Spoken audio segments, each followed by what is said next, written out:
Posterior eye integrate intact. Okay.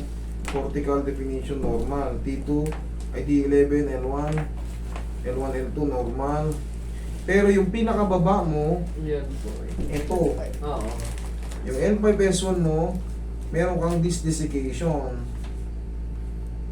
Okay, disc desiccation, decrease disc height, pseudo-disc bulge, causing moderate bilateral neural foraminal stenosis. Impression, mild chronic compression of L5 vertebral body. Mild to moderate spondylolisthesis. Okay. Alam niyo yung ibig sabihin ng spondylolisthesis? Ayan o. Nababasa niyo pa po ba? Oh. Ayan, L5S1. Umadjust na po siya because of nag-decrease na yung height nito. Gumano na siya, nagbago na yung tsura. Sabi nga po nung doktor na... Sabi na eh, Yung unang Lumis na. doktor Lumis. Opo, kasi ayan, meron din kayong tinatawag na degenerative disc disease, pseudo-disc bulge secondary to disc disease causing moderate bilateral neural foraminal stenosis, mixed modic type 2 pathy and L3 sclerotic, change along the inferior end plates. Siya, hindi siya malulumpo, ikaw may chance na malumpo. Oo, sabi po nung Correct? doktor. Oo, sabi ko na. Pero, agapan natin.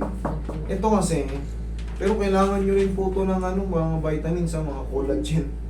Collagen naman sa'yo kasi kahit pa paano, madagdagan pa yung Sir, mga... yung ano po, yung Genacol collagen, pwede yun? Basta may collagen. Kaya nga binigay sa inyo collagen eh. Yun naman ang ano. Sa inyo rin, kailangan nyo rin yun ha, kasi basta tulungan nyo lang. Eh, yun sa kabilang side, meron din pala kayo, grade 2 na po pala siya. Oo. Kaya sabi ng doktor, wala daw... Sumasakit pa po ba? Ayaw po, sobra po sakit pag ano, lalo na pag Hindi ngayon. Wala? Oo, pag gumagalaw ako, ayan, nakaupo ako, hindi po siya masakit. Pero Huwag na nating galawin. Huwag na nating galawin. Ililibre ko na lang kayo, haplusin ko na lang ang pagmamahal. Kasi, yung, nasa good position siya eh. Kasi itong grade 2, swerte nyo nga, overcome nyo pa yung upag-upo. Tandaan nyo, ang grade 2 spondylolisthesis. Kaya sabi rin sa inyo ng doktor, malaki ang chance na malumpo kayo dyan. Pag nagkamali ako ng tulak dyan, baka hindi nyo nakayanin yung pag-upo. opo, kapag nagkakamali nga ako, yung medyo mababa yung ano, parang siyang nababa. Sobrang sakit, ano? Sobrang sakit. Pero ngayon, na-overcome niya eh. Oo. Kaya para sa akin, hindi naman tayo kasi nandito na kayo, single. Hindi, ilibre ko kayo. Haplusin ko na lang pagmamahal yan. Hindi ko na kailangan tabigin to, naka-position sa tama yan.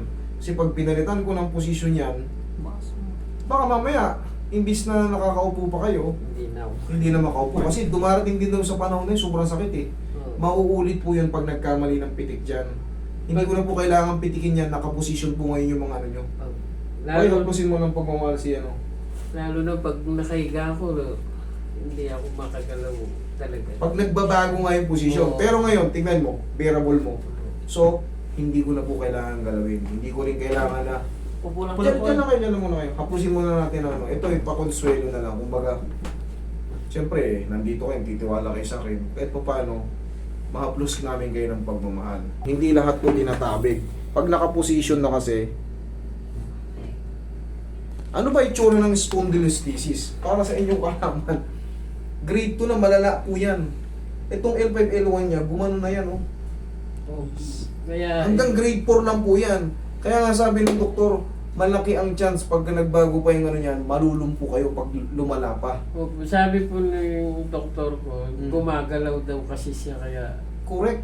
Kasi gumagalaw tayo. Kaya minsan pagbabangon tayo, dahan-dahan tayo. Kasi doon pa lang, ang gagawin nyo, di ba nakahiga kayo? Pagbabangon kayo, Oo, daan. gumilid muna kayo.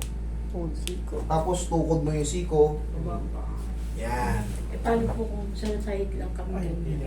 Pag sa sahig kayo, kailangan talaga meron kayong ano, May naawa ko. meron kayong at least parang may nakabitin kayong hahawakan doon. Kasi pag sa sahig kayo, I'm sorry to say, pero medyo makapal-kapal din ang katawan mo, mataba-taba ng kaunti, mahihirapan pag sarili lang, tapos may nararamdam kayo sa balakang. Malaki ang chance na pagpihit mo ng ganun, ito na naman, bumalik na naman, no? Sakit mo naman ng Pagka balakang ko. usok po siya ng higaan, sumisigaw siya sa sakit. Yun na nga po eh. Kita nyo ha, sariling ano nyo pa lang yun. Oo. Umuusog-usog pa lang kayo ng konti. Pag nagkamali kayo, sumisigaw kayo sa sakit. Oo. So, bakit ko pa gagalawin kung nakaposisyon siya ngayon? Pwede ko, sa totoo, pwede ko tong singilin eh. Pero hindi po yan ganyan ang ugali namin. Hindi po yan ang style namin. Hanggat maaari, lalabas kayo ditong masaya. Time, wala munang adjustment kasi naka-align. Kaya naman niya, in-applause na natin ang pagmamahal. Mas maganda yung nakaposisyon na yan. Pag nagalaw yan ng mali or pinakialaman mo nang wala namang pipilitin mo pang ayusin yung grade 2, Oo. sasaktan mo lang yan, masasaktan Paano lang yun, sir, natin. hanggang dito? Salamat. Sige. Salamat. Wala kayong babayaran dyan. Salamat po.